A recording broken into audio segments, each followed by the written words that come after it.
Yo, what is going on, people? Welcome to Throwdown Your Questions, episode 476. I'm your host, Tony Polanco, and tonight I'm joined by Emilio Lopez. What's up, people? How's it going? Carlos Romero. Yo. There he is.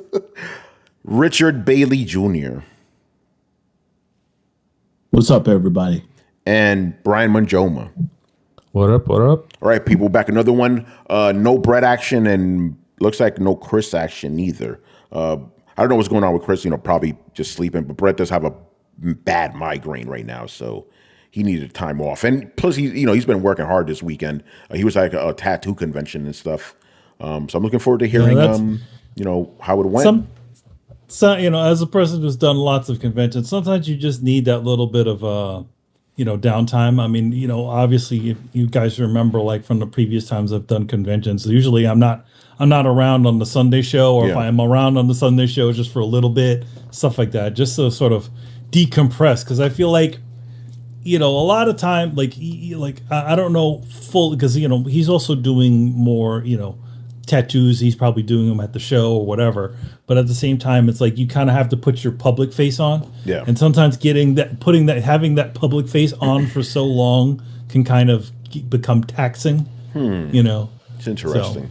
Or thought, I was thinking about. I guess I don't have a public face. I'm like me the whole time. Well, no, I mean, because me, I'm not like overly.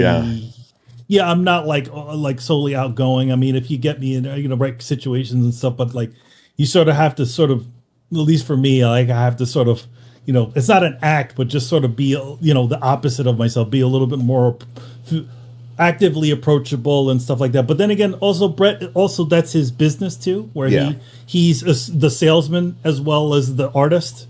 Being like a background guy like me, I'm okay in that space where like, I don't need to be seen. But if I am seen, I have to sort of, work it up, Yeah, that makes sense for introverted people, But with Brett's case, it's not only is he tired over the convention, but he also has a migraine. He's taking episodes off because of that as well. So shout out to Brett, man. We saw some of the stuff he's going to be submitting. Good stuff. Good stuff. There was something else I wanted to say. But anyway, we didn't get a lot of questions this week, although the big ones were obviously about. So, there's Chris. I'll be late. Sure. Okay, he's trying to get his daughter to bed. You already know. So he'll be in. He'll be in. But yeah, the big deal we're going to talk about tonight, which you guys asked most of the questions about, it's the PS5 Pro's rumored specs. But since we don't have a lot of questions, I will indulge myself here and read this entire article from The Verge, who did a very good job of breaking down what's happening. And I want to give you guys all the information. And also, this weekend, I've only been able to kind of look at what's going on. I've been dealing with nonsense on my end. Yeah. All right, so let's get into it. And I already read this beforehand for myself, so I'll try to simplify where I can, not throw too much shit at you guys. Again, The Verge did a good job of breaking this down. Okay. Numbers are always good. Oh no, I'll throw the numbers at you, but because our guys like that. But this is going to be a good one because I have a couple of thoughts on this, really based on the conversations I've been seeing on Discord, on our Discord. Kind of two camps when it comes to this. Anyway, let's get into it. Sony is reportedly working on a PlayStation 5 Pro model that may well include a far more powerful GPU that's up to 3 times faster for certain tasks than the existing PS models. YouTuber Moore's Law is Dead claims to have gotten access to a technical overview document for the PS5 Pro, codenamed Trinity, and now Tom Henderson at Insider Gaming reports that the leaked specifications are accurate and the console is currently set to release during the holiday 2024 period. Real quick, so Moore's Law is Dead. He has a good-ish track record. I mostly know him from like tech stuff, but I noticed that tech leaks are a little bit more prevalent than gaming leaks. But he's not just some random fucking YouTuber. He has gotten some stuff wrong too. Don't get me wrong. But the fact that Tom Henderson's jumping in to say that what he's reporting is true, it kind of gives more credence. But obviously, This is all rumor, so please take it with a grain of salt. Anyway, continuing. Screenshots from the technical document include a mention of 67 teraflops of 16-bit floating point calculations, which works out to around 33.5 teraflops of single precision compute. That reportedly works out to a 45% rendering performance improvements over the PS5. Remember, reportedly, this is why I'm reading this one, because they actually explain that here. The existing PS5 is a 10.28 teraflop console, but comparing teraflops directly between these consoles is complicated due to the changes in AMD's RDNA architecture. While it sounds like tripling the teraflops would be a significant performance increase on the GPU side, comparing the base PS5 and PS5 Pro would be closer to 10.28 teraflops versus around 17 teraflops. Again, I'm really glad they brought that up because all the sites are saying 45% increase. Not even mentioning the fact that they're using kind of different RDNA here. So that's good that they pointed that out. You mean 3 times? Yeah, 3 times. Yeah. What was the 45% thing I saw, Carlos? The 45% is what this guy is mentioning. It's like in what he's mentioning in reality, it's 45% increase, not the advertised 3 times, even though there's 3 times the teraflops. Yeah. It doesn't necessarily mean 3 times the performance improvement. Yeah. But yeah, the thing I kind of want people to know is like basically you'd be getting 10 teraflops versus 17 teraflops if they kind of adjust things. I may need one of you guys to give me some. Here's the thing, even though I do computing shit, I'm not doing well versed when it comes to AMD graphics. It looks like Sony might be moving from what's effectively an AMD Radeon RX 6700 inside the PS5 to something closer to the Radeon RX 7800 XT. This could offer more impressive performance for ray trace games. The PS5 Pro may offer 3 times the ray tracing performance as well, 4 times in some cases, Henderson reports. Carlos O'Brien, can you explain this AMD graphics card? I'm assuming that's one of the later versions, more recent versions, RX 7800. RX 78. So I'm not. XT. I'm like you. Yeah. I'm not well versed with NVIDIA. I know with AMD. AMD, not so sure. Yes, this is like the current generation of the NVIDIA AMD line. So in terms of order, if I do believe correctly, it's around it'll be equivalent to around 4070, 4060, if I'm not mistaken. Okay. So yeah, that makes the level of where it sits. Okay. That makes sense. Thank you for Brian, that. Because I'm looking at the site, and this is the AMD site, and this is for the RX 7800 XT. Yeah. And part of the advertisement, it says at Gamescom we announced AMD Radeon RX 7800 XT, the ultimate upgrade for 1440p gaming. The gamers around the world, gamers around the world. Interesting. So it doesn't seem like it's top of the line, but it's more of like the middle graphics choice for the AMD side, like Brian mentioned, like the 4060, 4070 type card equivalent on the NVIDIA side. Yeah. Hey Brian, question for you, because is it true that not all the time, you know how like NVIDIA, if you have 4060 versus 4070, the 4070 is better, but is it true that sometimes just because an AMD card has a higher number doesn't necessarily mean it's better? Possibly, because AMD like to add the stupid numbers at the end. Like this and last gen, they added like the XT stuff at the end, and then for some odd reason they had like the XTX, which is like the top of the range one, and it's like just keep the numbers simple. Like, is it that hard? Just have numbers. People like numbers. It's easy. Number high, good. Number low, bad.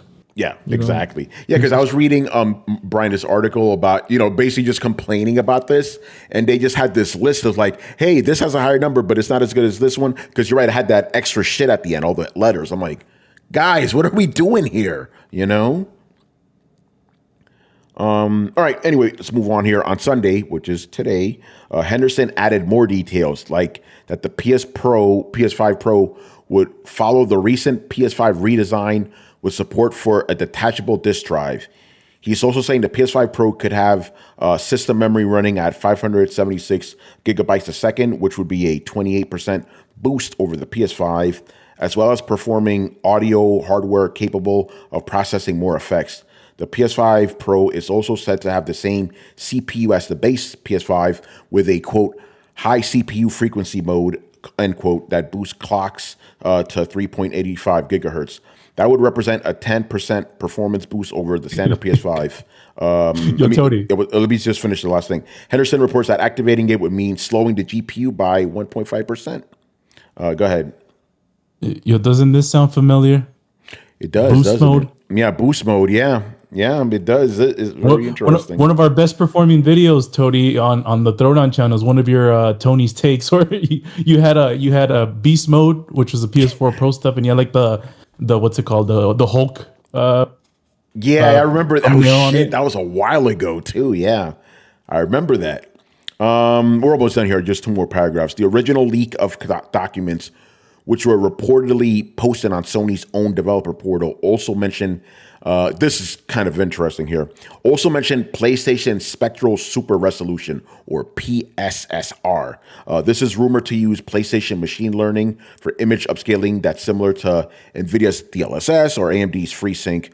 This may well include upscaling to 8K resolutions in future versions and will help improve ray tracing performance on this rumored PS5 Pro hardware. So yeah, they're gonna have their own version of DLSS. So yeah, I didn't think about it. I'm like, oh shit, the PS5 doesn't have anything like that, does it? Or like, really? No, neither does Xbox. Yeah, neither does Xbox. I didn't even consider. Oh yeah, the consoles don't have that shit. You know, very interesting. Neither does Switch, if anyone's asking. What happened? Neither does Switch, if anyone's asking. Of course, Switch doesn't have it. Yeah. And you know, for you guys who have used it, DLSS, especially DLSS 3, is fucking clutch, man. Like that shit makes games run so buttery smooth. Even Cyberpunk, you know. Oh yeah. I mean, it doesn't make things run buttery smooth. It just means you can run it at a lower resolution. No, but I mean, like the frame rates go up, you know. Yeah, the frame rate goes up because you're literally turning the resolution down on your thing, on your stuff. Yeah, exactly. So, but it doesn't compromise the graphics too much, you know. I mean,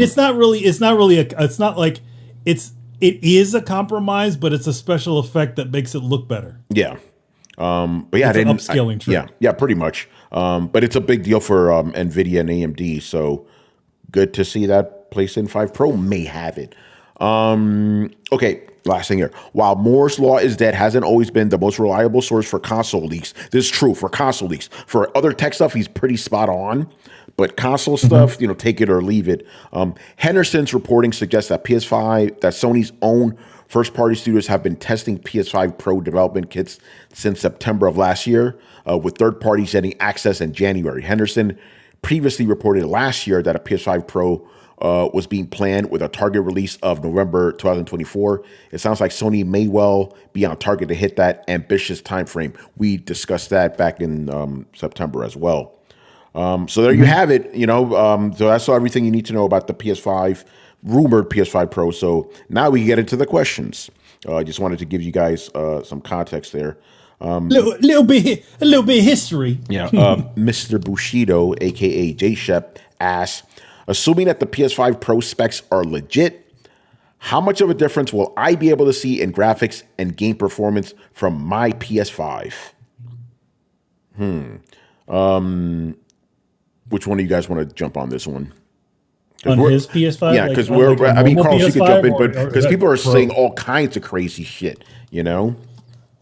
No, it's just you're gonna have more performance / quality options than previously.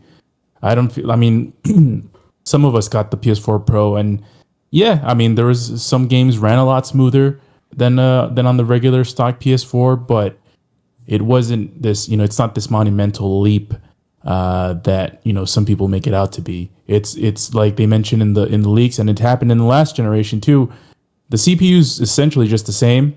They might do some overclocking on the CPU cores, but it's really just the GPU that's getting improved. Do you think the CPU might be a bottleneck in this case? It was last time. Yeah.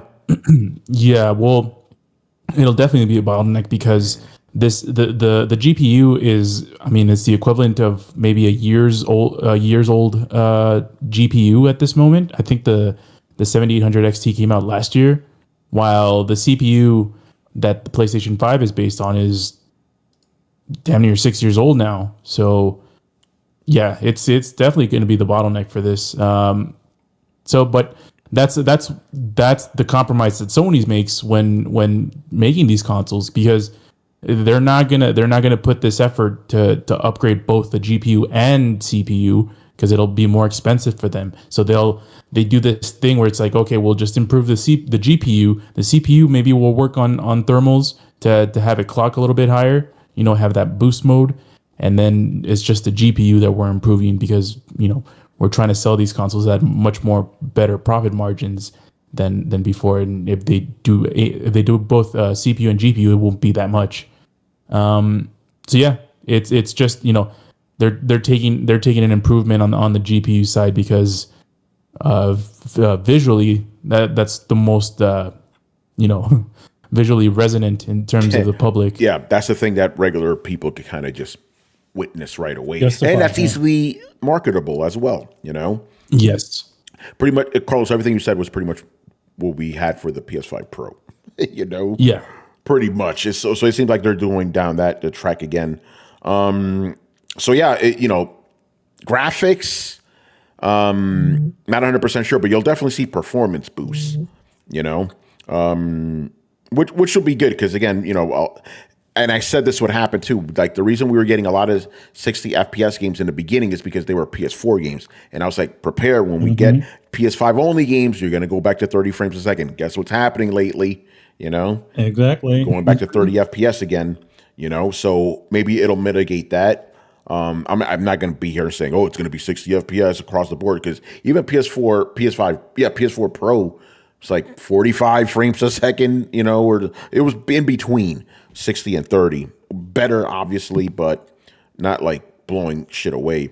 And obviously, take all this with a grain of salt. It'll be improvement, but I don't think it'll be like ultra crazy like some people speculate. I mean, maybe the only situation I can really see out of this is really now you could possibly run your ray tracing full tilt, in your 60 frames per second mode now. Yeah, that's a good point. Like especially on the Spider-Man games, I feel like those are the ones that they best use that on the ray tracing. And J-Ship, I know you didn't ask this question, but you're probably thinking about it. No, the PS5 Pro is not going to manifest more PlayStation first-party AAA titles. That's not going to happen, And that's they're not gonna. And that's the question I was brought up in the Discord. It was like, okay, for you guys who want to buy this thing, what are you going to play on it? The underlying question being, there's nothing new to play here, But I think for some people, it'll be good to play these games that have had performance or graphical issues just look better, like Final, we've had our problems with Final Fantasy games. Like the last two that came out, Final Fantasy 16 and Rebirth were kind of hampered, in both modes. In that case, like the graphics mode, 30 FPS, and then performance mode, shit looked blurry. So it'll help games like that. I can't say to what degree, but it'll definitely help. So we'll see, man. But yeah, that's been the kind of the talk of the town. This past weekend. Rich, do you have any thoughts on this PS5 Pro situation? And Rich, do you have your pre-order set up? Yes. First and foremost, no, I don't have a pre-order set up. I have no plans to pre-order. I think it sounds interesting. I do think performance, I do agree, maybe you will see a slightly improved performance. But my controversial answer to this question, if you are concerned about frame rate and excellent performance, just get a PC. That's it. Just get a gaming PC. I'm pretty sure Brian would say the exact same thing. But We'll see. Yeah. No, I mean, yeah, pretty much. If you really, really care about it. But it is cool that, for the people who maybe haven't bought a PS5, they'll at least get this version. Oh yeah.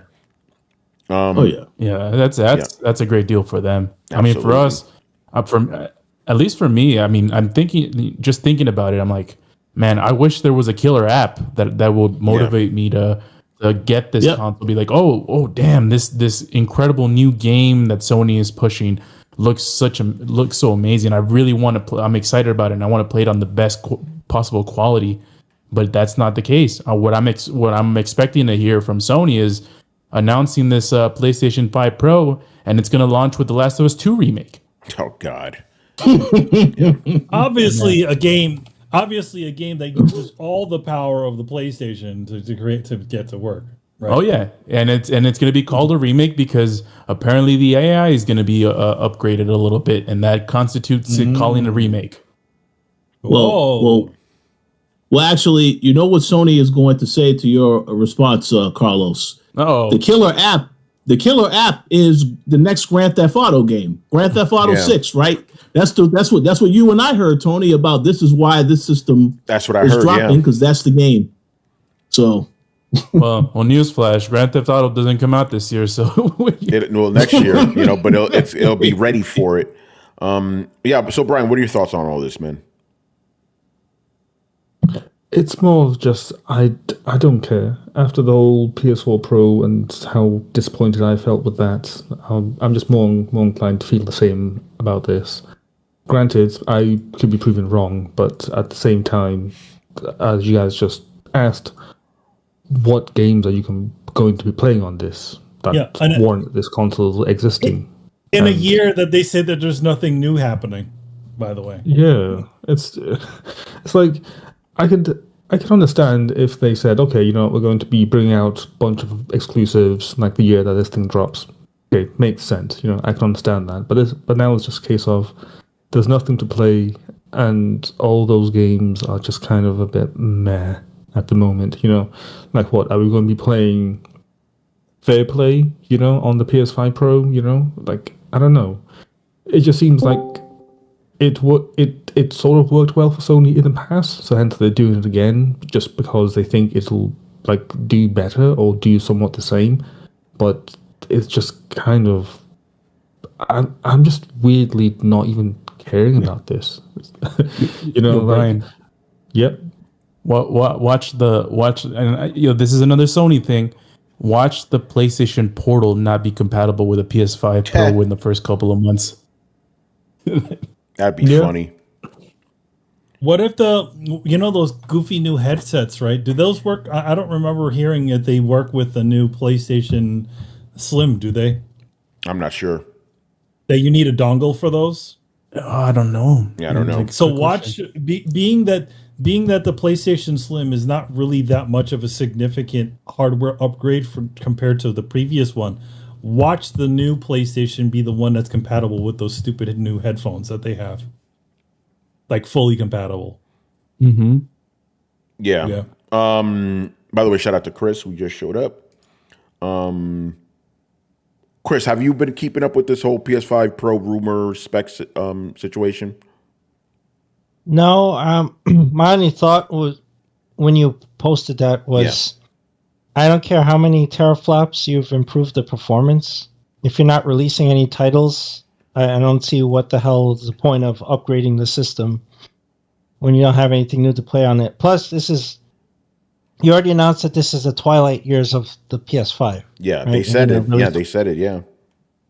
And then on top of that, so the system's going out. You're increasing a newer model, which you can probably charge more for. You're going to discount the old one for a time, and then you don't have really new first-party games coming out in the foreseeable future. And this whole generation's been the weakest one I can remember. Yeah. What the hell is the point? Yeah, I mean, that's kind of what Blitz says here. He goes, they better have their release schedule stacked with first-party games. Otherwise, what is the fucking point? We know they're not going to have any first-party games this year because they flat out said it. They're not going to have any major new IPs here this year, first-party IPs. So, There it is, man. I want to read Kishak's question here because it's kind of on the opposite end. Do you guys ever tire of people saying, why do we need a pro console? Like, come to fuck on. Haven't you already seen how games are performing nowadays? We got Final Fantasy VII Rebirth looking blurry as hell on performance mode. Dragon's Dogma is stuck at 30 FPS. Final Fantasy 16 had performance mode running down to 720p. And did everyone forget Forbidden West looking blurry as hell on performance mode? Games are already utilizing the full potential of PS5, and they're either running performance mode with blurry textures or poor resolution. To say that we don't need a new console is revisionist history, and no one is putting a gun to your head to buy one. I see where he's coming from. Go ahead, Chris. Go ahead. Well, one, we don't know that they're fully utilizing the PS5. Nobody has fully optimized code for anything, so you're not going to sell that one. And then secondly, it's not our fault. It's not the burden on the consumer to be like, hey, these games aren't performing well. I need to pay Sony more money to get the performance that they should have put into the system in the first place. So you're essentially saying, hey, this is not performing well. Well, the onus is on you to keep buying into PlayStation to get the performance that they should have been doing in the first place. I don't care that these games are newer. They should be optimized for the system. If they're not optimized, then you go back to the developers and say, hey, why is this blurry? Why is performance mode not doing what it's supposed to do? Right? And if the reasoning is, well, the system isn't powerful enough, but they don't say that, right? They're going to release patches and then, we fix performance mode or whatever. There's always delays and there's always reasons why it's not running right. The answer can't be throw hardware at it and you pay for it, right? That can't always be the answer. Some onus is always on the software developer. They're the ones putting out the game.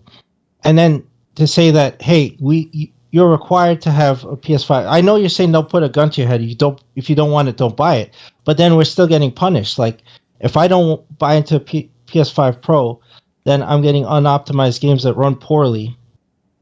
And because Sony threw hardware at it to make it better, that's the answer. I disagree with that on its face.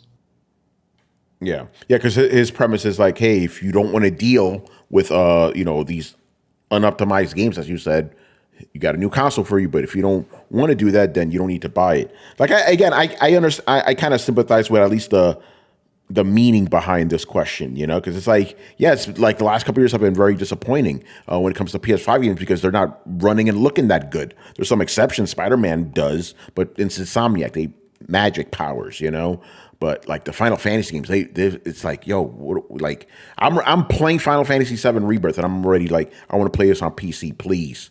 It's like, the performance just isn't there. Same thing with Final Fantasy 16. And remember, I like both of these games, but it's like, and you guys know me, I am a graphics guy. Graphics are as important to me as gameplay. So if that's lacking, it's going to take away from my enjoyment of it. So it's like graphics and performance, I should say. So it's like, I'm playing this game and it's not giving me what I want. And I'm not getting my solid 60 frames.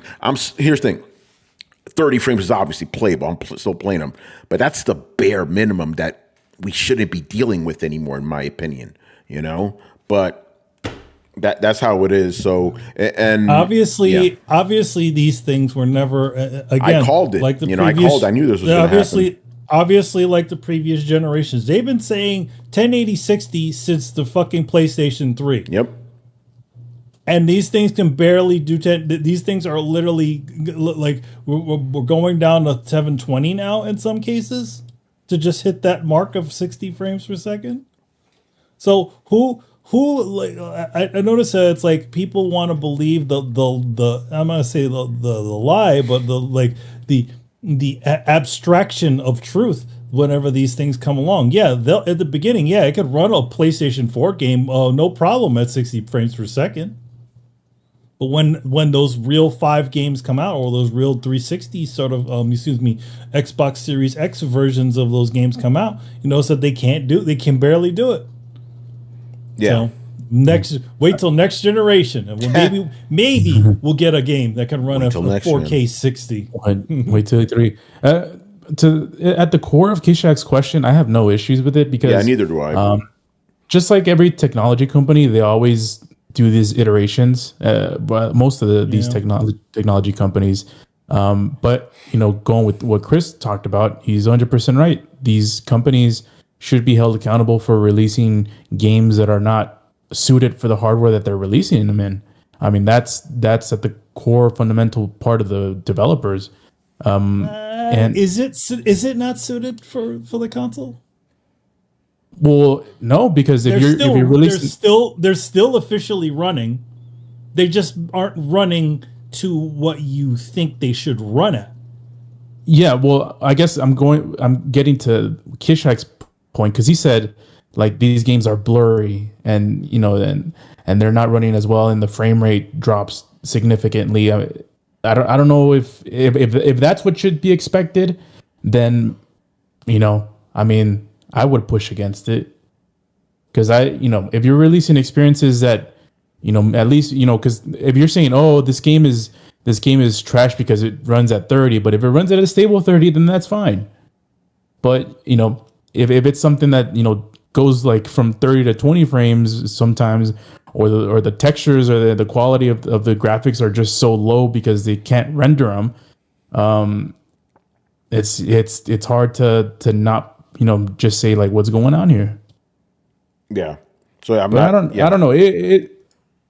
It's just a double-edged sword with all this stuff because I feel like the PS5 Pro is just used as the game previously wasn't working to the standards that our customers wanted, so the PS5 Pro is going to fix all of that. But it seems like releasing a game and telling you, hey, the game doesn't run the way that you expect it to, so here's a patch and you're going to pay for it. That's kind of how it comes off sometimes. Not all the times, but. Blitz says these consoles will always be compromised because they are made to be on a fixed budget. Pro is a band-aid until next gen and will always disappoint due to games still targeting the weaker consoles which have the bigger base. Yeah. And that's what happened with the PS5. Yeah, go ahead. Yeah, no, you're 100% right about that. By the way, earlier he says that I can invest the $500 for a Pro to like upgrade my PC. I'm like, what can I buy a CPU for $500? It's like that. Yeah. Like you can't buy a decent graphics card for $500, in my opinion. Not one I would want to use at least. So yeah, and I want to say this because like obviously when I first heard about this, I got hype, because I like tech. I'm like, oh, shit, and then I got what calmed me down was two factors. One was like, Tony, you're gonna be reviewing this thing. You're gonna be able to see yourself. And the other one, as Chris mentioned, what games are we like? There are not gonna be any new PlayStation games for a year. What's the point? Yeah. And then, it's like what the third party games I could just play those on my PC. My PC, which is still gonna outbeast the PS5 Pro, So yeah. And those first party exclusive games are the ones that matter for this scenario. Mm-hmm. Yeah. And we're not gonna be getting those, So yeah, I mean, again, obviously this is all rumored.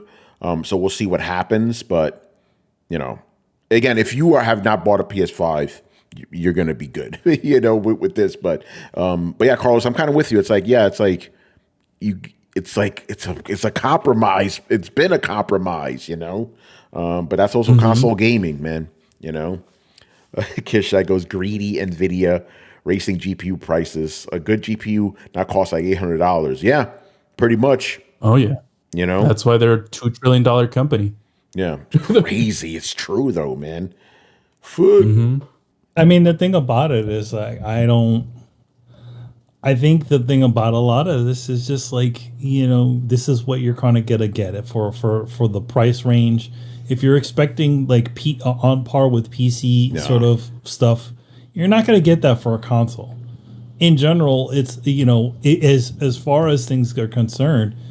Even with the $500 price range, right, or the $600 price range, it's still considered budget. Yeah, if they copy what happened with the PS4 Pro, the price is going to be the same as the PS5.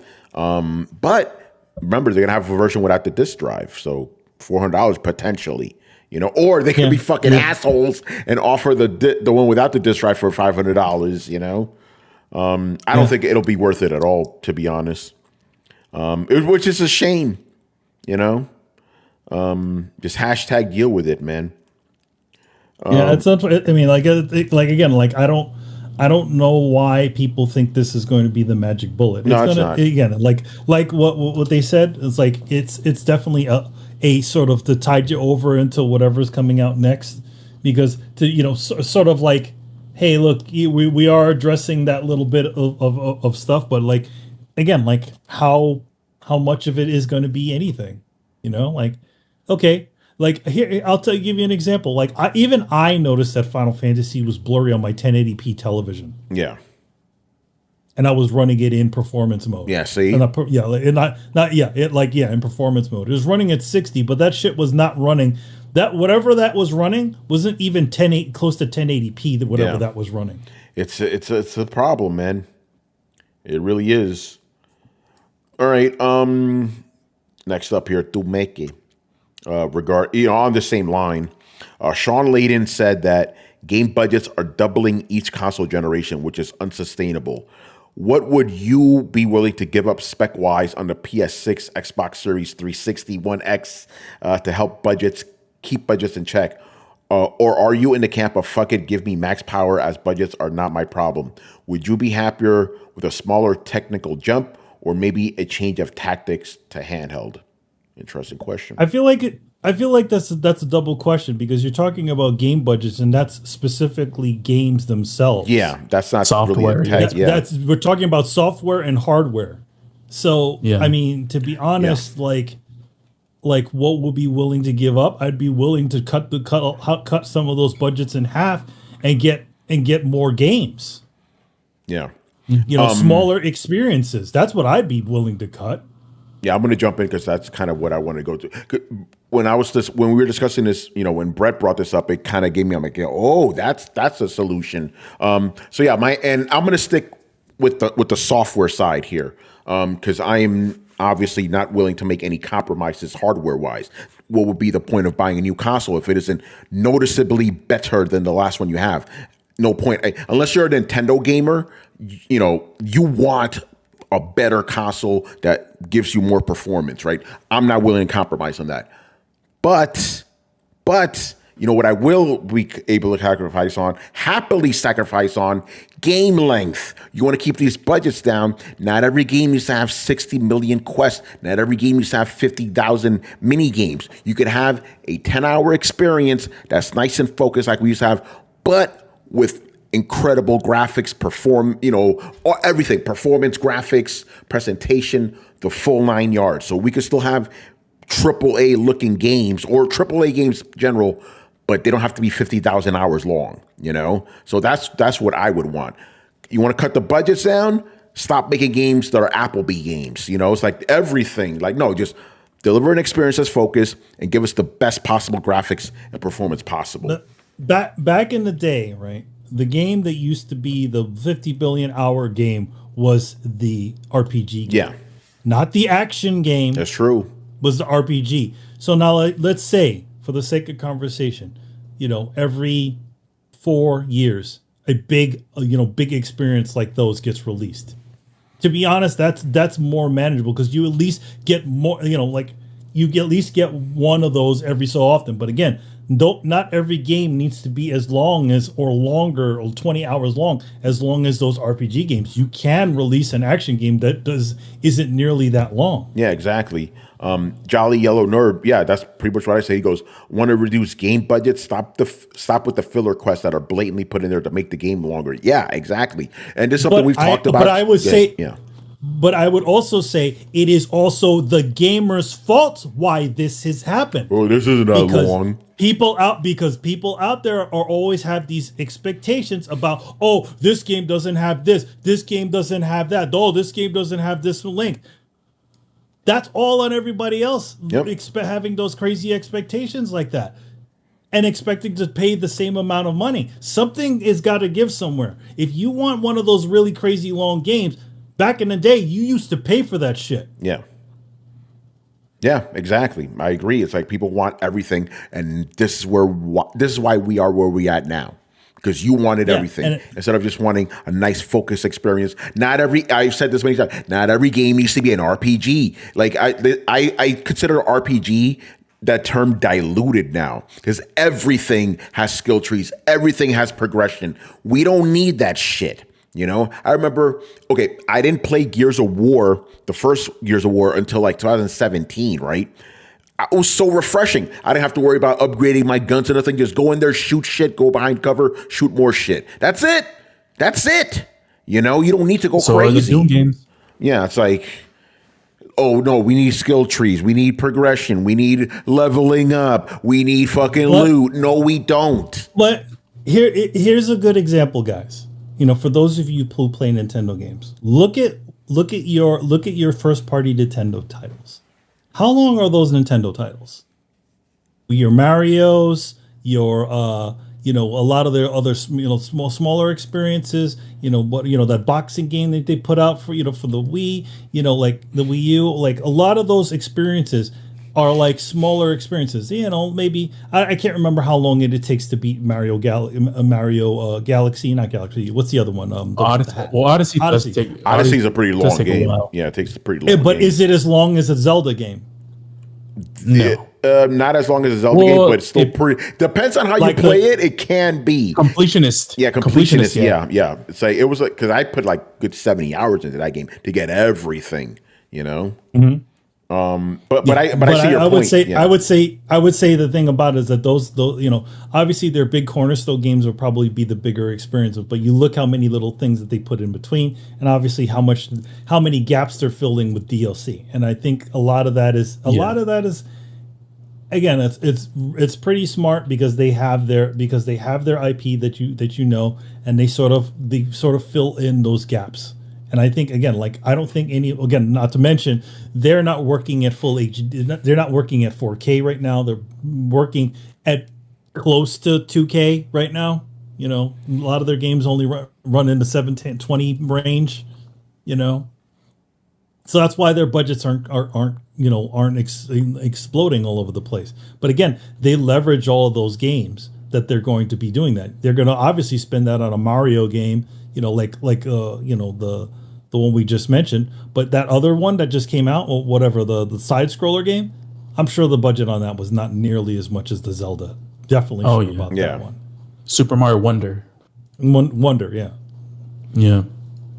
So, I feel like, again, if the first, and this goes for Xbox too, if they got into a habit of essentially again, putting out those smaller experiences, things that do really cool things. So I'm going to say this, Hi-Fi Rush, right? That was a first party title, right? It did something new, right? It looks good enough. And I feel like we need more of those things to sort of fill in the big old gaps that are left by these bigger games. Put out your big games. Put out your Gears of Wars. Put out your God of Wars. But also don't forget about the other stuff. Put something else in there too. Something smaller, something fun. Get in and get out. I think like that. I think again, you look at how Sony's whole docket, right? Insomniac saves the world, right? Saves all their things, but somehow they've forgotten. Not that Sony's forgotten, but they literally just got rid of all their studios that makes all those games that fit in between now. And so, what do you get? You get a whole lot of nothing in between titles, which is unfortunate. Yeah, because all the resources are going to the big ones. Yeah, exactly. I mean, the studio that I feel has suffered this the most is Ninja Theory. Ninja Theory would release a game every 3 or so years. Yeah, maybe? something like that. Yeah. Yeah. And now after Senua's Saga or after Senua's Sacrifice, they've released some I think some VR games and then Bleeding Edge, and then now it's waiting a while to get the Hellblade 2. But it feels like Hellblade 2 was taking a long time because that might have a bloated budget, like I've been talking. So I don't know. I do agree with Manny a lot. It's always good to have games that are in betweeners. I mean, The Order 1886 is one of those games. Yep. But and that's what I'm talking about. It's like you could have a game like that still looks fucking legit, you know. Actually, the Order 1886 wasn't really a filler game. Bloodborne was the filler game, which is ironic, you know. Yeah, like the Order 1886 was actually a marquee game. Yeah, they were selling the console. That was the marquee game. The Bloodborne was supposed to be like, oh hey, we got this little Souls game thing to fit in between it. The Bloodborne didn't nearly have that same budget as Order. But I think it's sort of like, I feel like it's sort of opposite date on that situation where they're like, you know. Yeah. Bullet says Gears of War 1 through 3 are perfect pick up and play, no bullshit. Exactly. We could have that with the, production values and shit, you know? It's like, yeah, you want to lower the budgets, just stop putting in all that fluff, you know? Yeah, you can do, those games can be done. Like, again, like, I just feel like, again, I think that a lot of people got really gun shy with games like Order, you know? Yeah. But then again, like so much of their resources went into making Order look as good as this. But at the same time, Order did also, let's also mention that despite Order 1886 not critically doing as well as a lot of the other titles, it still did very, very well. Yeah, it sold a lot, yeah. No sequel, though. But, so. I mean... No sequel, but I think that's because of just the way the zeitgeist turned on it, right? Like a bunch of people bought it, but nobody, like obviously people who enjoyed it, but other people, again, like affected by the reviews and all that other stuff, they're not going to make another one. Just like they're not going to make another Days Gone, despite it being profitable and doing pretty well for itself. It's crazy. By the way, Tony, I added another question under Kishak. All right. You just asked one right now in the chat. Oh shit! Oh, cool. Okay, you guys think if they outsource all developer positions, they would reduce the budget because all the developers in the big AAA studios are located in California with 6-digit salaries compared to, say, Asia, where the cost of living is cheaper? No. You want to know why? I'm going to say this: going to Asia. Like as much as and this comes from a person who's worked with outsourcing, like in animation, we do a lot of that sort of stuff. I feel like a lot of the retakes and a lot of the fixes that happen with overseas studios happens because not only because of the language barrier, but also they may not have the same talent that you expect from them. So I feel like in general, if you're going to outsource sort of stuff, they're outsourcing the things that they need to do. They're outsourcing trees. They're outsourcing environment elements, things that you can use to sort of build out the parts of the game. But to outsource like development, that would probably be a really big issue. Because one thing to understand about development is that no two studios do things exactly the same way. And a lot of times, there has to be a real cohesion. That's why, again, creating assets is usually what outsourcing ends up doing. Now, if they decide, okay, we're going to go with a Chinese studio now, right?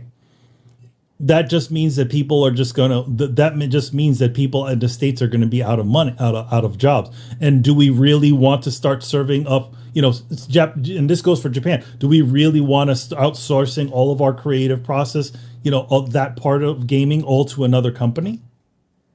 Yeah, I don't know. Reserve like the way animation is done here in the States. Just reserve, the plot, the initial game design, and concepting and boarding and all that sort of stuff to the whatever the main company is, and then just have all the other companies do the grunt work to it.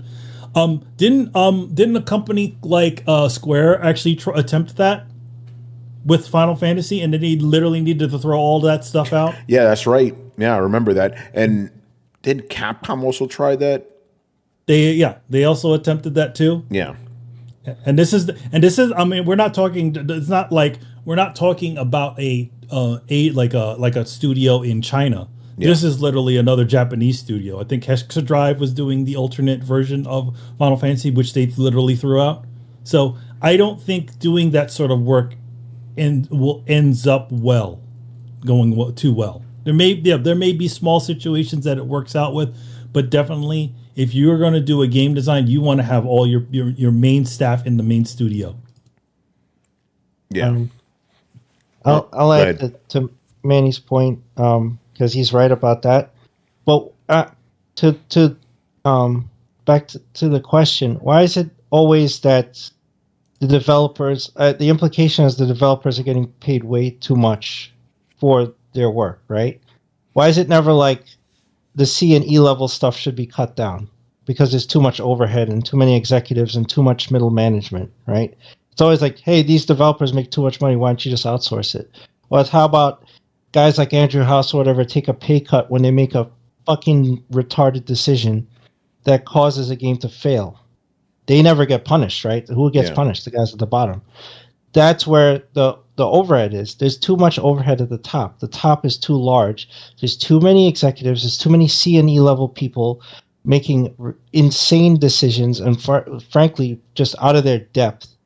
And then you end up with feature creep and bloat and story revisions and all this stuff that just ruin an IP.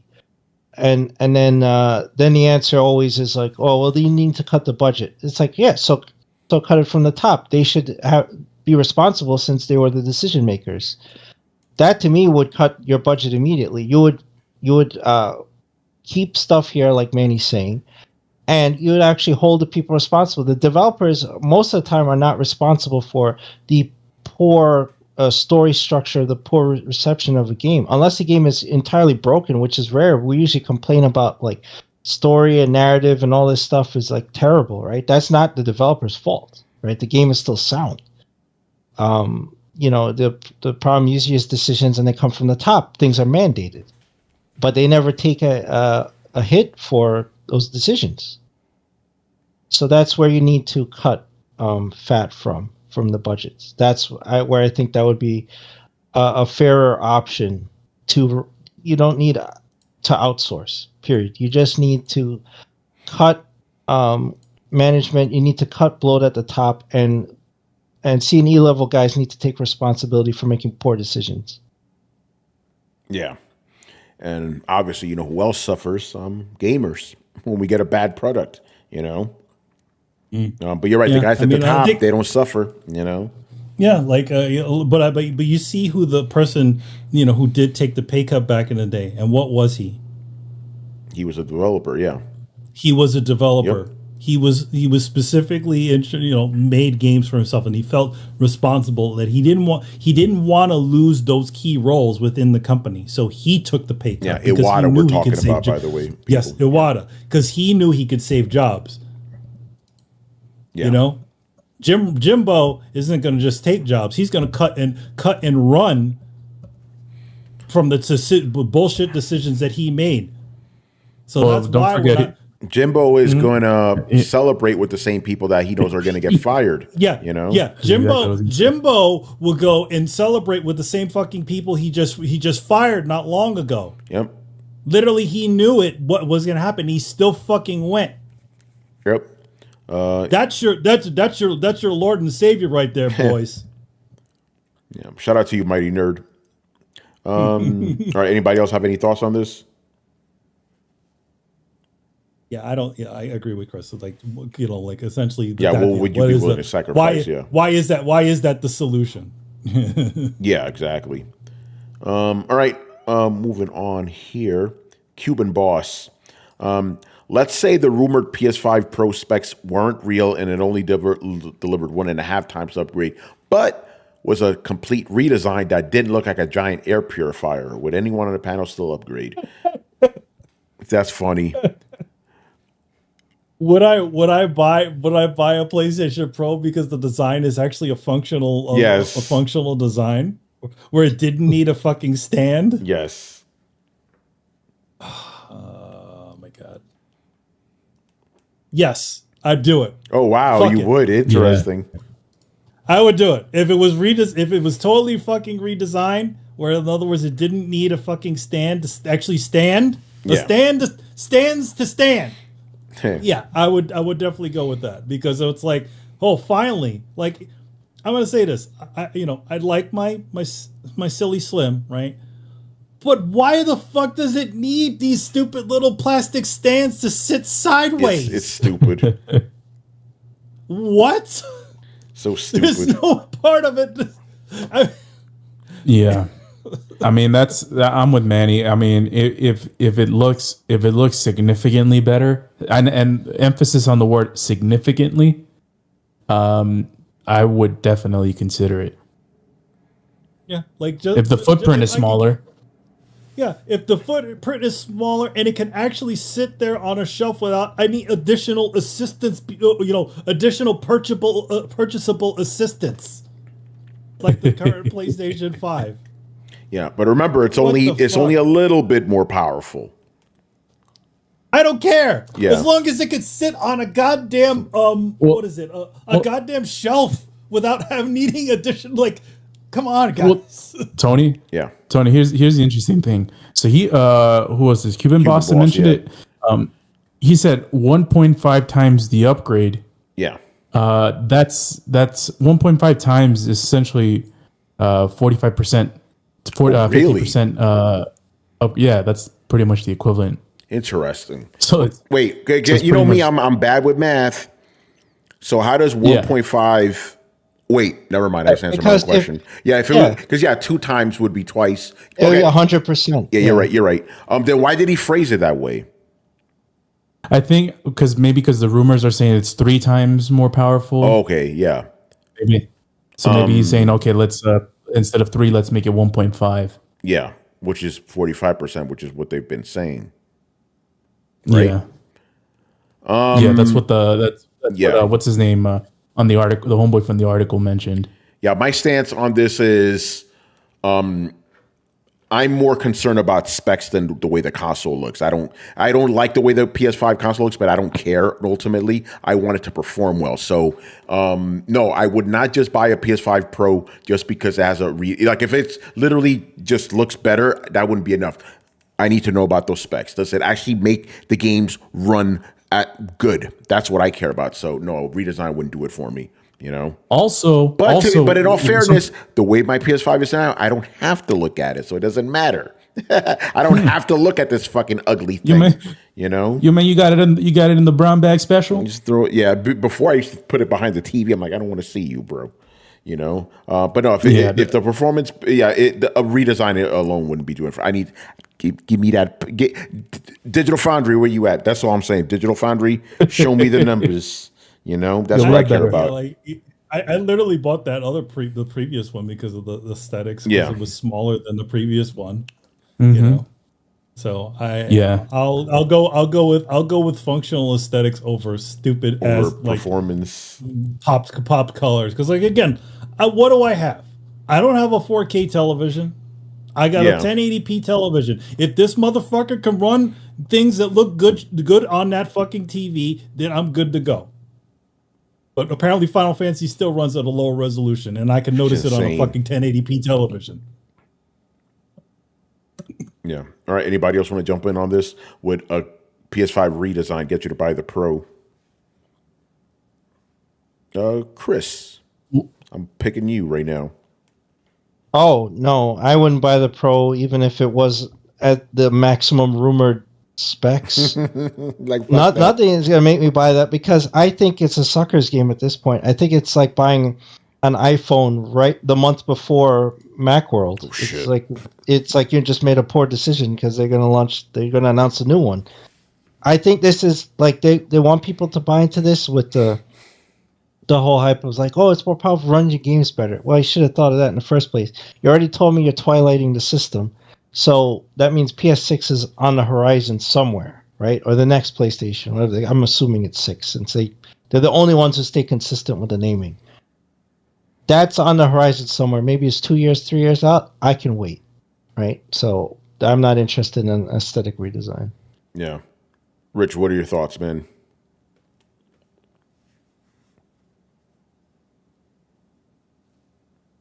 Mr. Bailey Jr.'s.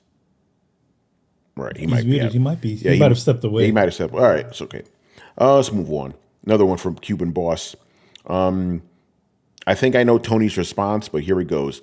Is one of the problems we have in gaming in modern times the fact that escapism is being replaced by realism, making games feel like chores. I only ask this because of the huge disappointment of having to see YouTubers, some of whom had never even played the first game, being introduced as official pawns in Dragon's Dogma 2. Can we not have fictional characters and fictional art anymore?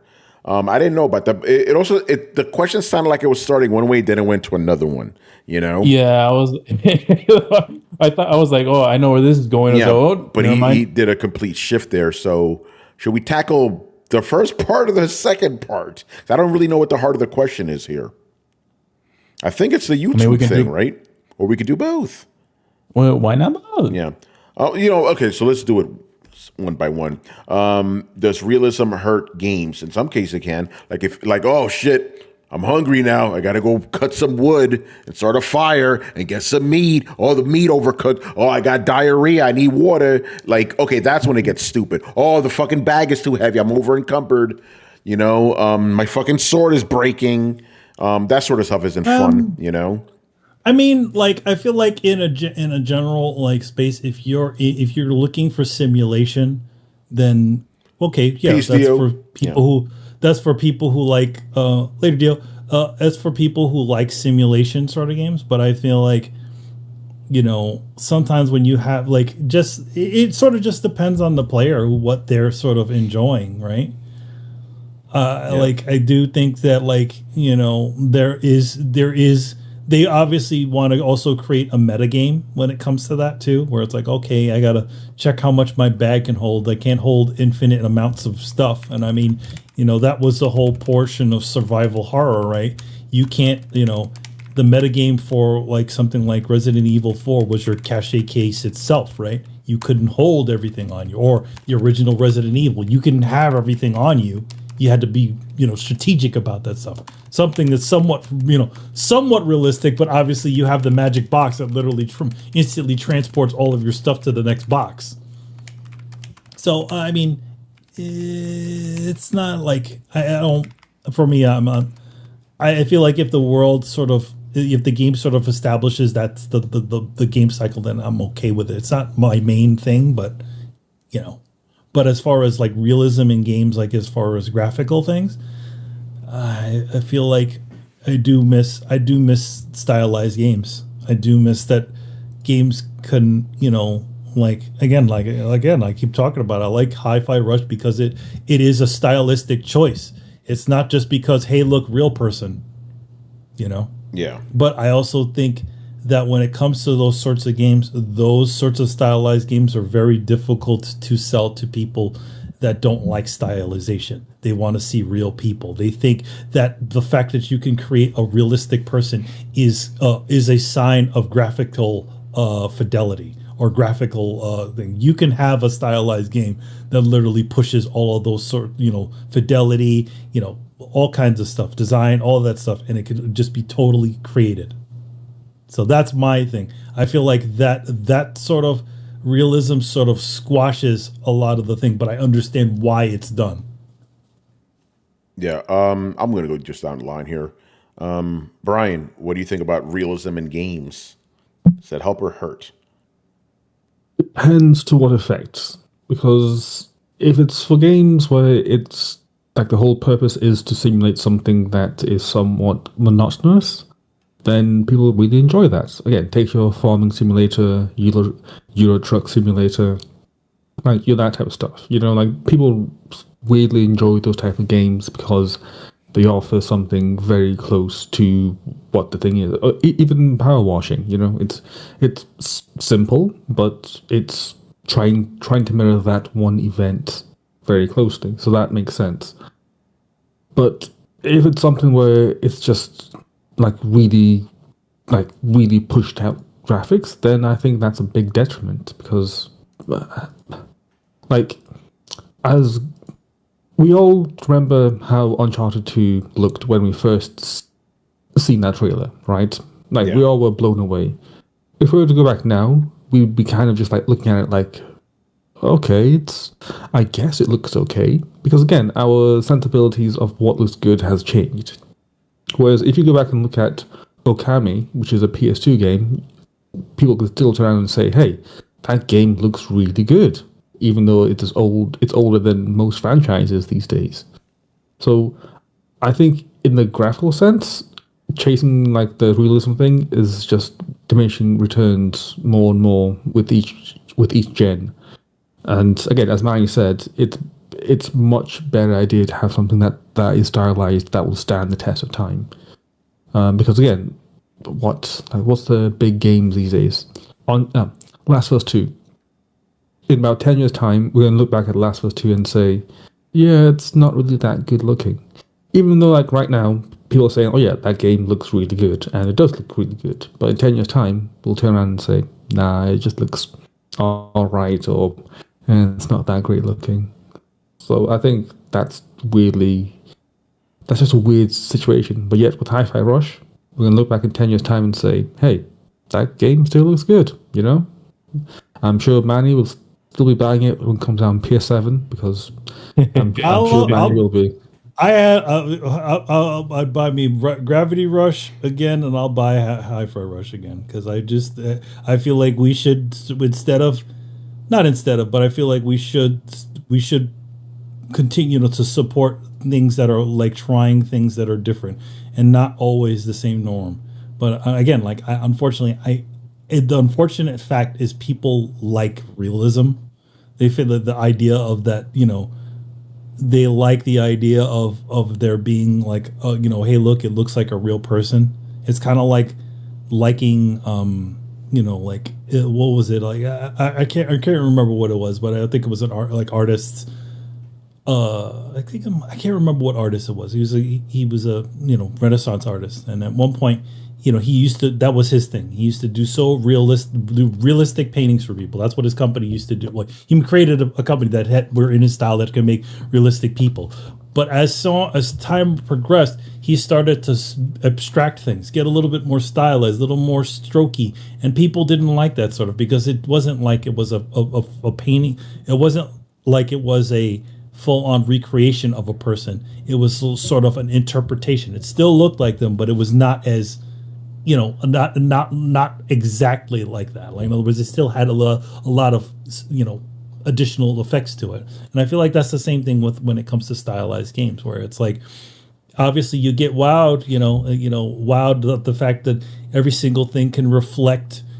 People have subsurface scattering where they can see the kind of pinkness of your skin, like the when your eyes, the eyes of the characters flash, or their pupils move, and all kinds of other things. The little bits of minutia that sort of creates that realism. But I feel like a lot of that again, like what Brian says, it gets sort of it becomes a moot point when the next generation sort of comes out. You're just like, oh, hey, yeah, that was a thing. And then now you have this one. So. Yeah. I'll jump on the graphics thing, because I didn't go ahead, Brian, because I was taking it from just a pure gameplay thing, but I'll jump on the graphics thing in a bit after, Brian, you finish your point. I just realized, if you want Manny to buy your game, just call it something Rush. Yeah, it seems like that, right? 2 Rush games. There you go. My thing is, just like this question, why can't we have both? Right? Look at look at Final Fantasy 16 and 7 remake. Right? Stylized games with a lot of graphical detail. You can have both, and that's what I prefer, because, and I've said this, been saying this forever. Right? The problem with realistic games is they age horribly. They always do. So even though I think those are good for showing off the graphical performance of the current consoles or PC, whatever, they're good for showing the current version. It's not going to age that well, but stylized games will always resonate. This is why 16-bit games still look good. So yeah, I would prefer games, more stylized games, but I don't want to lose on graphical fidelity either. Like, we could still have really like fucking high resolutions and all that other shit, but still be stylized, because that'll still age well, But I'm coming at this more from the gameplay side. It's like, I don't want to do all this tedious bullshit. But to Brian's point, Some people like that tedious bullshit. If you're playing a game called something simulator, you want that shit to be simulaty as fuck, you know? So I get that. I'm just speaking for myself. Anyway, Chris, realism in games.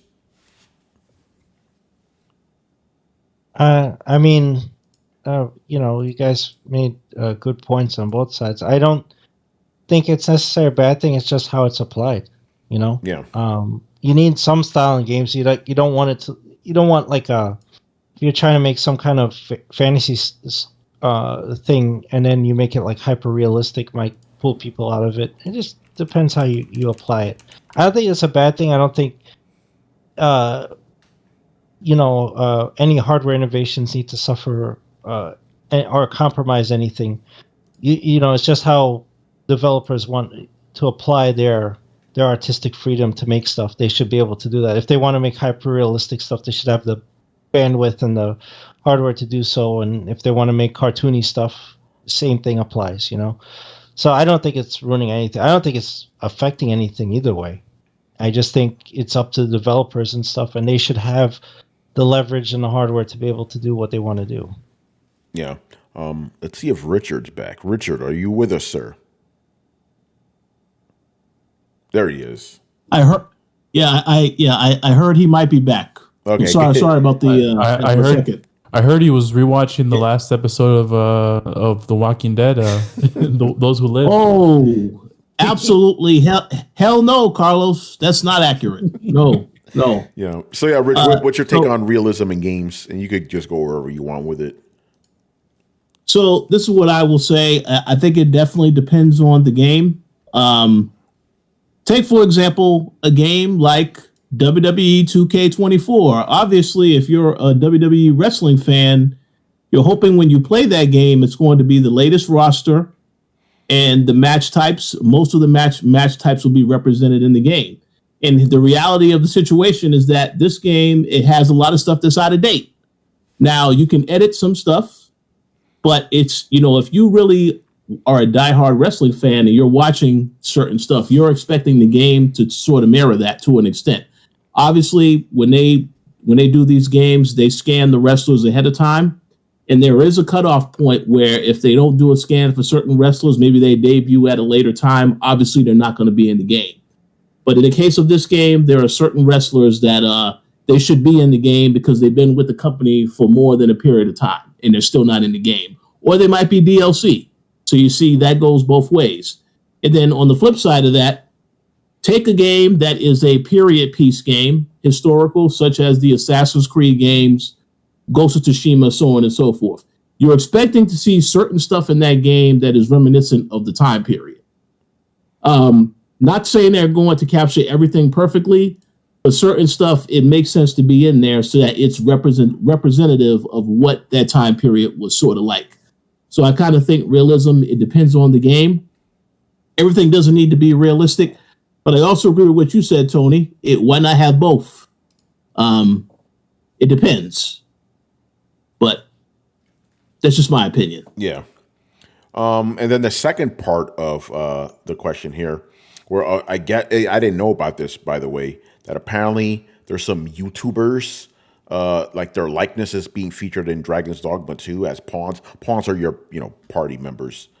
Have we not learned after Yongye about having YouTubers in your games? Wait a minute. What do you mean by pawns? You can create your own pawns. Yeah, you can, but apparently you could also have these like YouTube pawns or whatever. That's what it seems like from the question. No. Yes. What's up, Ryan? You're the Really? Dragon's Dogma guy here. From what I understand, and I looked at it very briefly because obviously I don't care that much. It seems like the likenesses of certain YouTubers are being put in the game as pawns, and you can hire them for your help if you need them at points in time. But if the system works as it did in the first game, you can literally just dismiss them and they go away, and that's it. So you're not forced to use them. So it's part of the randomizer, right? Yeah. Well, how the game how the first game worked is if you had friends that made their pawns, then you could hire them. So let's say, for example, like we all played it, right? And then Manny made his pawn, Tony made his, and all sorts. If I go in my game, then I can see your guys' pawns and then hire them. And then that's how that would work. So I'm guessing that they have special pawns which are made by YouTubers or have likenesses of YouTubers that you can hire out as well. So basically, they're like mercenaries. So you can hire them out. And I don't really understand what the big issue is. Yeah. Because I take more of a bigger issue. Well, I take a bigger issue with Alana Pierce in Cyberpunk. Yeah. Who is now the game developer. Which I think is a very bad look, because then it kind of highlights the pipeline from game critic, reviewer to game developer, which is kind of weirdly insidious, but that's just my thoughts. Yeah. I'm kind of in the sense of, if it's pawns and they're not forced on me and I can get rid of them, then it's fine. You know, they can be there the whole time. Again, there's lots of examples of weirdo YouTubers in weirdo games. I mean, there was, is it Sea of Stars? There was the completionist who was in there, and then there was his whole scandal, and then they had to patch him out, you know. So shit. It's a weird thing that's been happening for years, and it's kind of just there now at this point. And like, on the one hand, I don't care that much, but then on the other hand, it's a case of I don't like the fact that they are there, because for the most part, these guys will be irrelevant in 5 years anyway, so it doesn't really matter. You know, it's like you can sit there and be mad at Asmongold for being in there, but in 5 years' time, no one will care. I mean, when was the last time anyone even talked about PewDiePie? Oh God! But yeah, it seems the YouTuber, you know. So, but yeah, it seems Cuban Boss is very upset by this. I don't see the big deal. It's like whatever. I think like on principle, it is stupid, you know, because it's like, oh, look at it, we got this YouTuber, but it's not going to affect the game, so it's all right. But to him, it will affect the game, you know. Yeah, I don't. Yeah, so like, I sympathize where he's coming from, though. I mean, again, like I wouldn't. It's just to be honest, it's just a random face randomizer or whatever numbers that it takes to make the faces of the characters. So I'm sure there's a bunch of developer characters in there too that they sort of like, because it looks like you can pretty much create anybody in that Dragon's Dogma game. The ironic thing is, to me, since I don't really watch a lot of these YouTubers, I wouldn't be able to tell them apart anyway, you know. Yeah, I don't watch these people, you know. How many times? Oh, did you see blah blah's video? Who? I don't know these fucking people. Yeah, you know. Yeah. I mean, and then again, like, okay, they said YouTubers. Doesn't that also include a Japanese YouTuber that you probably have never seen before? Yeah, because they do have Asian faces in there as well. Of course, yeah, you're right. It could just be a bunch of Japanese YouTubers. Could be, yeah. But yeah, either way, Cuban Boss is not happy about that. But I can understand. It's like if you know these people, it could throw you off. So I do understand that, you know. I mean, again, like if people are making Gandalf the Grey and Henry Cavill and all kinds of other things, what is the difference? Yeah, but will you see them running around the world though? Well, according to way the previous games work, you could hire other people's pawns. Ah, yeah, so that means that's true. That means you could have a Henry Cavill guy walking around. Yeah, that's true. In last game, other people's pawns would often just be walking around town as well, so you could come across them in that way as well. And looking at it more, it seems like these pawns are created by the YouTubers, and whether or not they have a likeness, it seems to be dependent. Because right now I'm looking at this YouTuber called the Sphere Hunter. She got really big off Devil May Cry stuff, and her pawn is very reminiscent of her style in terms of the haircut and also. Yeah, yeah, she pretty much looks like Major Kusanagi from Ghost in the Shell. So again, I've not seen them all, so I can't comment. But it's it could be that some may look like themselves because people like doing that, and some may just be pawns that they like, that they want to make and put out there.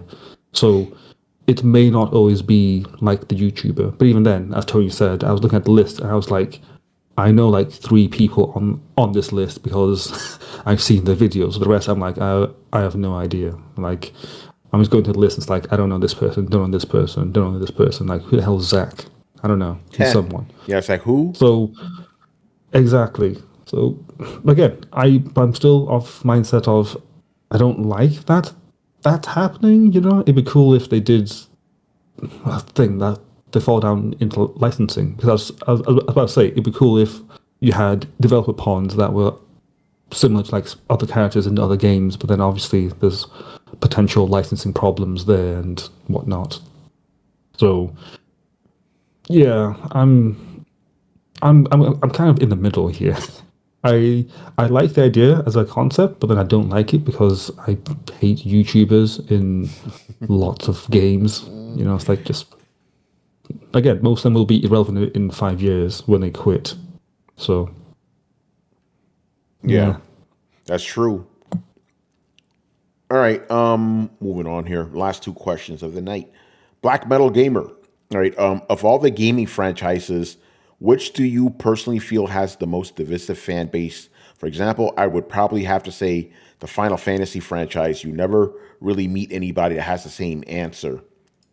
So yeah, so I guess he's trying to say it's like, you know, which fan base you know that has the most division within itself. Like for example, with Final Fantasy, like there's no true consensus on which is the best Final Fantasy, you know, for example. So yeah, like what would be more I don't consider that too divisive because people don't really get too crazy with each other.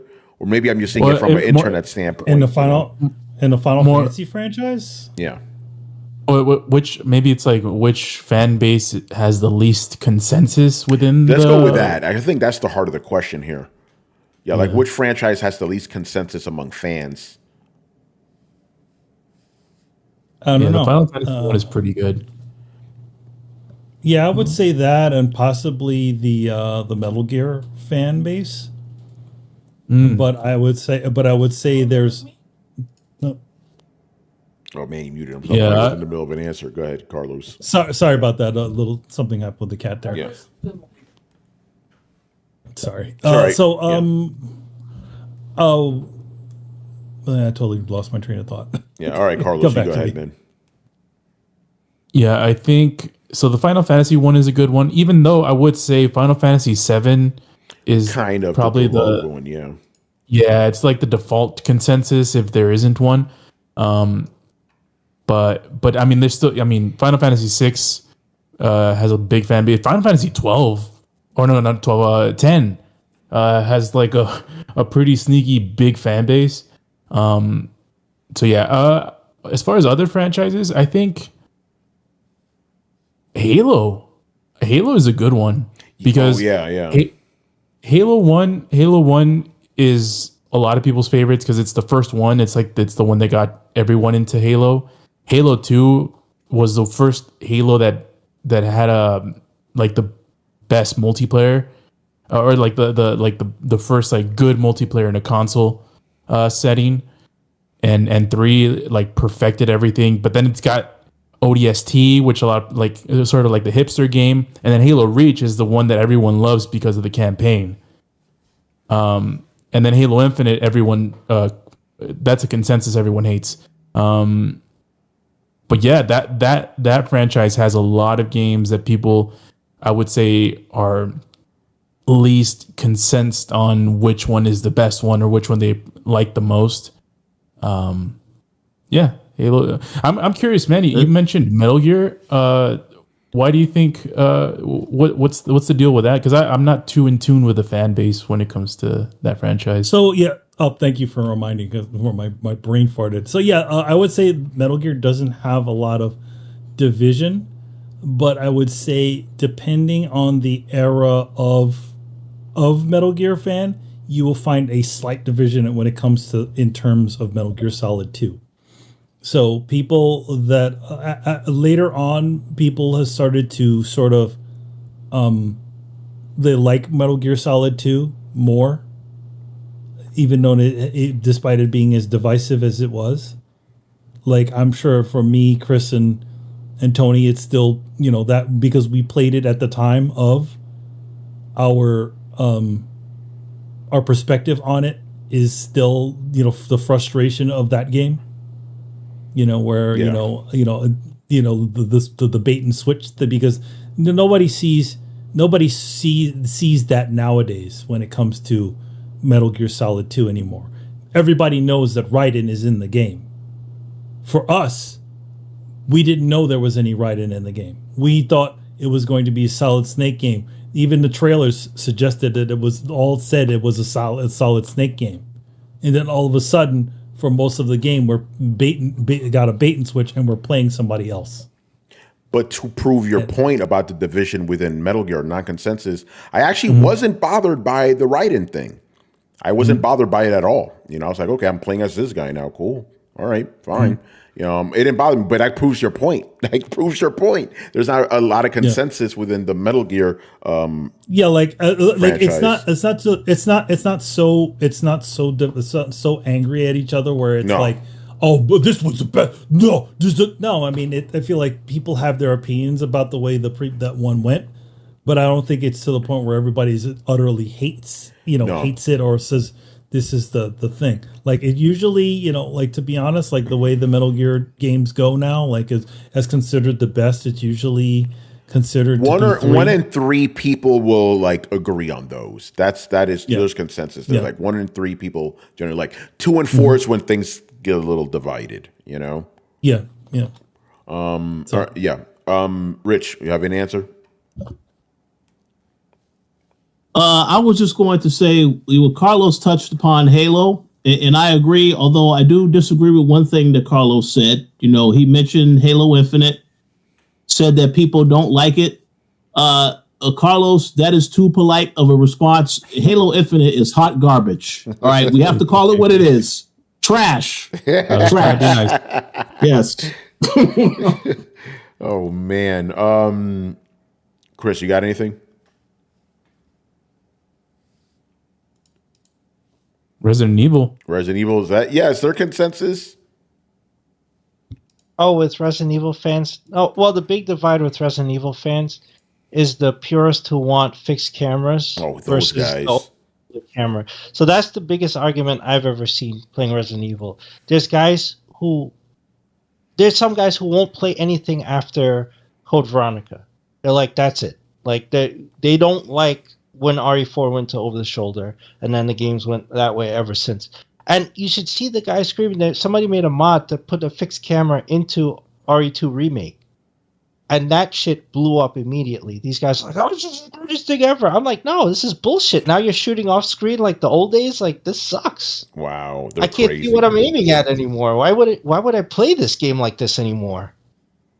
So that's the big rift with Resident Evil. There's a few guys who argue like, if RE5 was good, RE6, whatever. Those are small potatoes. The fixed camera versus the over the shoulder camera, that's the biggest rift in the RE fans. Yeah, that and the switch to action, more of action based. I mean, RE7 pulled it back. I think people appreciate that. 6 was like off the walls. That was like Paul W.S. Anderson made a game, and then it's like pulled back to horror. Yeah. I mean, there could be maybe some. Actually, no, there isn't consensus. Street Fighter, depending on the generation, it's like the old school guys like Street Fighter 2 love that, but then the newer guys will kind of be like, oh, the newer games. So there's kind of division there. Even with Street Fighter 3, like that's the beloved game. Some people don't like it, like me. And then some people don't play the new ones, like, oh, fuck that art style or whatever. And then some of the newer guys like, I'm not playing that old Street Fighter, So there's definitely not too much consensus there. I can't think of anything, to be honest. Like, what's a consensus Street Fighter game? I can't think of one, All right, Brian, you got anything?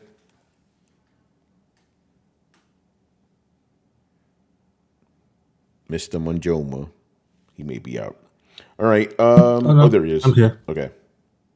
I'd have to say the Call of Duty fan base. Oh, I think shit. That's a good one. No one in that fan base can agree on what's the best. Even And Modern what I noticed Warfare, is the that original one? No, because Wow. there all seems to be different consensus based on lots of different factors. For one, again, it's the first. Okay, there seems to be the pre-modern warfare age. So the Call of Duty 1 through 3, they are like big fans of that stuff. You know, they think that's when Call of Duty was at its best. And then you get like the Modern Warfare days. So that's like the PS3 ones, and they love that stuff. And then from there, you get into like the Black Ops mech suit days. So like Black Ops, I think Black Ops 3 and 4 and Advanced Warfare. Everyone agrees that Ghost is crap, which is weird, but okay, fair enough. And then you kind of get like the new age ones that love like the Warzone stuff and the current day stuff, and it's just really funny because I have not seen anyone actually agree on what is the best one. Because as soon as someone says, "Oh yeah, it's Call of Duty 4 Modern Warfare," someone will say, "No, it's World at War. World at War was much better." But then someone will say, "Oh no, it's Modern Warfare 2. You know, that's when the series like really picked up." And then someone will jump in and say, "No, it's Black Ops. Black Ops are much better." And it just goes round and round in a massive circle, and it's amazing to watch. Yeah. Dio says, couldn't play PS1 Tomb Raider for the life of me with tank controls. Oh, man, at least the camera wasn't weirding out on you. It was always behind Laura, you know? All right. And the last question of the night here.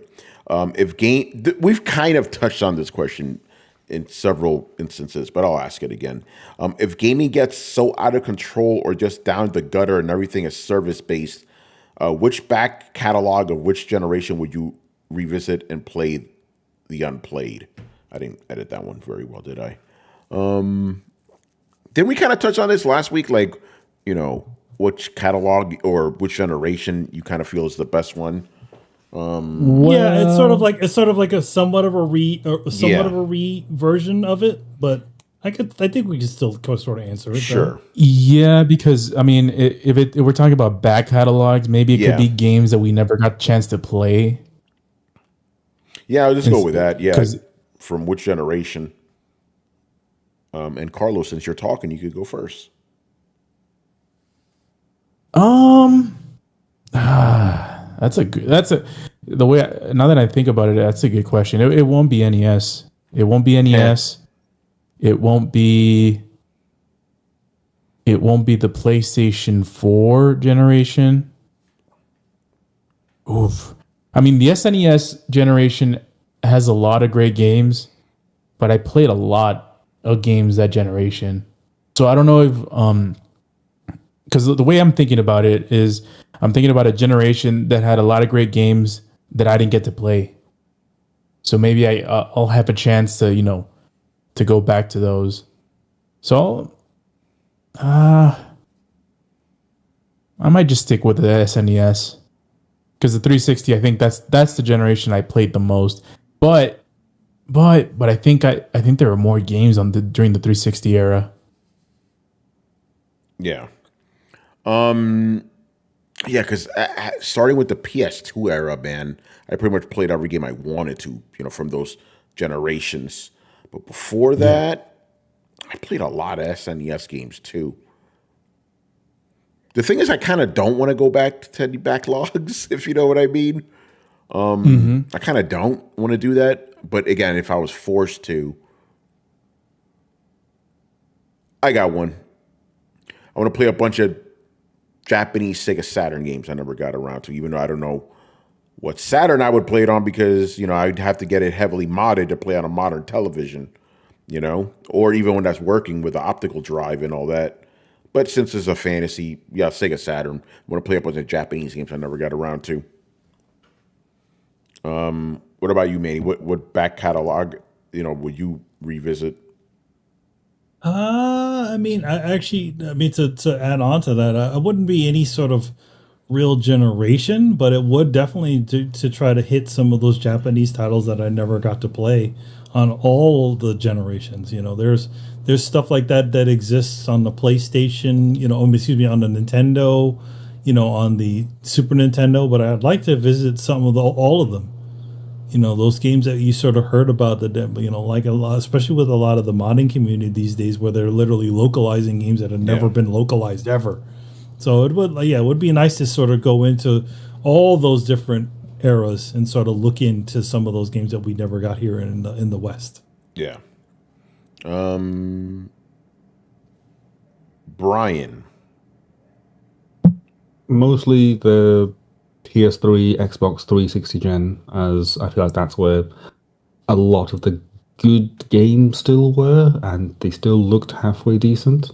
But mostly just Yakuza games at that point, because fuck it. Like, I have to play those games. They're just so much fun. I was just reminded of Yakuza 0 the other day, and it's like, yeah, I need to go back and play the first one. Well, play Yakuza 2, right? No, the one, whatever comes after 0 in the chronological order. I just need to go back and go through the series again because it's so much fun. Yeah. Chris. And I've thought about this a while, and I guess I'm with Brian. I have a huge PS3 backlog that I've never revisited. And I would if modern gaming just goes down the toilet and it's all live services and just poor narrative. I'll just say that I would totally just hook up my PS3 and just go back to those games and go back to the 360 era. I think a close second though, like I love the PS2. I think that what I would also revisit. It's a balance. Like there's plenty of stuff on PS3 I'd want to play or go back to, but there's plenty of stuff I didn't get to play on PS2, and I even had it, and it had such great games. It had such a big library. Either one of those, I would definitely do that, and I would be fine too. Like I have so many. Like I've collected a whole bunch of classic games from NES and Super Nintendo and Genesis and all that stuff. I'd be fine. Like honestly, if there's a second gaming collapse and it's like, everything's shit, I will, I'll just hook up my old systems and I'll just be like, go back to the past now. Yeah. What about you, Rich? What generation would you go back to? All right. Well, this is going to be a very controversial answer, so I just want to give you a disclaimer. Obviously, I have a huge backlog of games that I haven't had a chance to play, including this generation as well as PS4. I would say maybe PS3, PS4. But let me just make this comment. This question, the way it started out, it feels like it's a doom and gloom type of scenario. Every single game, it can't be live service. So that's why I pause when I read this question, because I'm like, this person is saying in the worst case scenario, there's going to be some games still that aren't following that structure. Yes, we can make a comment and say the narrative might be jacked up depending on who is determining the outcome of that. But there's still going to be games that exist that we haven't had a chance to play from this generation and the previous generation that we can go back to. I just think it's not going to be a situation where every game is going to be garbage. I can't see that. But that's just my opinion. But yeah, that's what I would do, because I already have a backlog of titles I haven't touched. I would just go to my backlog, whether it's PS3, PS4, or whatever system I have. Yeah. All right, good stuff, man. Another episode in the books, people. Okay, so we were supposed to do the Invincible podcast this weekend. That didn't happen because I've just been dealing with some stuff. I don't know when that's going to happen, so stay tuned. I don't want to make a date and then have to break it. So stay tuned. We'll try to do that when we can. But Rich, what's happening with the coalition? Yeah, so we just recorded the award-winning Walking Dead, Those Who Live. This is Carlos's favorite show. We just recorded our episode earlier today for I Am Negan, so I would encourage you, if you are curious to hear our thoughts, I'm just telling you right now, though, if you were easily offended by us talking about certain stuff with relationships, then that's your disclaimer right now. But this show took a nosedive this week, in my opinion. And we had a very good conversation about it, so I will be curious to hear what others think about it. So if you are watching the show, please do leave a comment. Let us know what you think about that episode and the show as a whole. As for the coalition, there is a lot of reviews in the works. There are a couple of pretty important games dropping very soon. So I would encourage you all to stay tuned to the website because you're going to see some of those reviews on the website this week. But yeah. And as Tony said, we will let you know when we do Invincible. But I'm going to tell you right now, and this is my last controversial statement for this week. A lot of them tonight. I'm just going to say this. If you're thinking about watching X-Men 97, you need to watch Invincible because that show is way better. That is what I call a superhero show, superhero animated show done right. X-Men 97, I don't know what that is, but this show is worth watching. So I just want to make that clear. I know what it is, Rich. Trash. There you go. Yes. That's what X-Men 97 is. But yeah, watch Invincible. Go watch Shogun. You know? Oh, yeah. Yeah. I was going to say something, but I'll leave it for after the show. Oh, man. But I'm sure you've seen some of those articles asking why a certain race of people aren't in the show. Maybe because it's set in medieval Japan, but, you know. Anyway, X-Men nostalgia, X-Men 97 equals nostalgia, cash grab. Yeah, that's all that bullshit. Don't watch that fucking show. You know, give it bad ratings. Don't watch it. Trash. All right, we're out of here, man. So make sure you follow Throwdown on Twitch and Twitter. Join the Discord where the conversations and the rumors are always popping. Again, thank you guys for all the questions, all the feedback, and all the news, which we use regularly. You know, a lot of discussions about the PS5 Pro. Like I said, it was a division. Some people are like hype, others like, oh, fuck that. We don't need that shit. So, but everybody kept it civil. You know, that's what I like about it. It's good stuff. Throwdown for life, man. And Throwdown is also on every podcast app on the planet. Throwdown Show. That's 2 words. Throwdown Show. Throwdownshow.com to listen to past episodes. And yes, we are back on YouTube. I wonder when I should just stop saying we're back on YouTube. Like we've been back, son. You know, but yeah, we're here. New episodes every Thursday and Sunday, 10:30 p.m. Eastern, just like on Twitch. Make sure you hit like, subscribe, and hit the bell to be notified of when our premieres go live. And for everything else, make sure you hit up all the links down below. Once again, I was your host, Tony Polanco. And tonight I was joined by Emilio Lopez. See you next time. Chris Seeley. Hey, take care, everyone. Carlos Romero. Peace out. Richard Bailey Jr. Have a good week, everybody. And Brian Manjoma. Apparently, being a gamer makes you an extremist now. Okay. It's the world we live in. All right, guys. We'll see you on Thursday. Later.